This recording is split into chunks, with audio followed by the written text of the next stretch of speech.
Hello বন্ধুরা, আজ আমি তোমাদের কাছে নতুন একটা রেসিপি নিয়ে এসেছি। আজ আমি পাকা কলা দিয়ে দেখো একটা স্ন্যাক্স বানিয়ে তোমাদেরকে দেখাবো। এই স্ন্যাক্স করতে দেখো আমার কি কি লাগছে তোমাদেরকে দেখো দেখিয়ে দিচ্ছি। এখানে দুটো কলা নিয়েছি দেখো,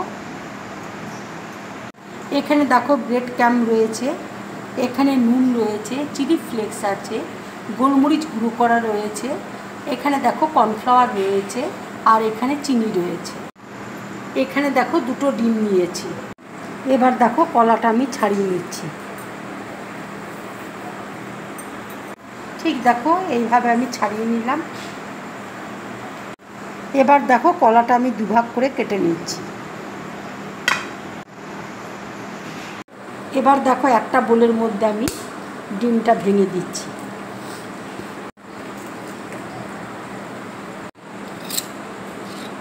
এবার দেখো কর্নফ্লাওয়ার আমি দিয়ে দিচ্ছি।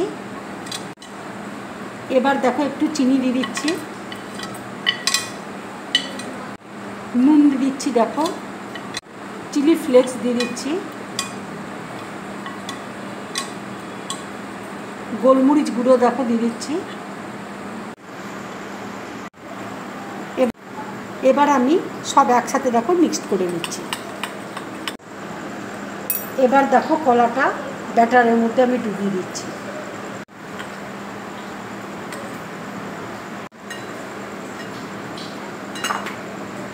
এবার দেখো ব্রেড ক্রাম্বে দিয়ে দিচ্ছি।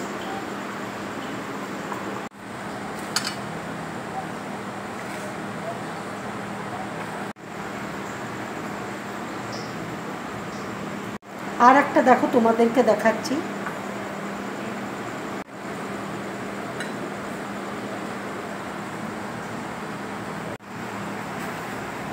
দেখো ব্রেড ক্রাম্ব আমি লাগিয়ে দিচ্ছি কলার মধ্যে। একবার দেখো ব্যাটারের মধ্যে আমি ডুবিয়ে দিচ্ছি, দুবার করে কোট করব।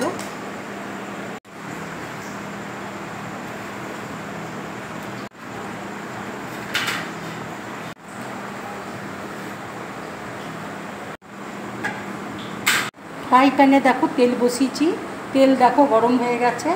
এবার আমি কলাগুলো তেলের মধ্যে দিয়ে দিচ্ছি।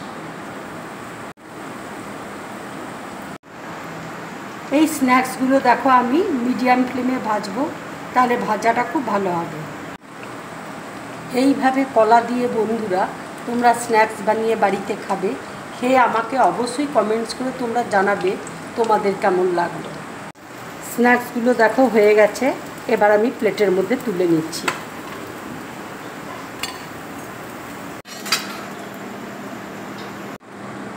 স্ন্যাক্সগুলো দেখো আমার পুরোপুরি রেডি হয়ে গেছে। এবার দেখো টমেটো সস আমি দিয়ে দিচ্ছি।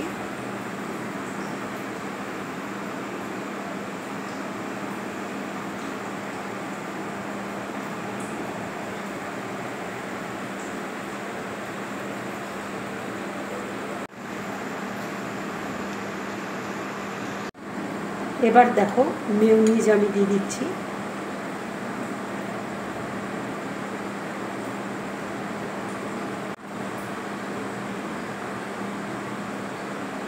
বন্ধুরা এই স্ন্যাক্সের রেসিপিটা যদি তোমাদের ভালো লাগে তাহলে লাইক করবে, শেয়ার করবে, আর ড্রিম ব্লগ চ্যানেলটাকে সাবস্ক্রাইব করবে। তোমরা বেশি করে কমেন্টস করবে, তাহলে আমার খুব ভালো লাগবে। নমস্কার।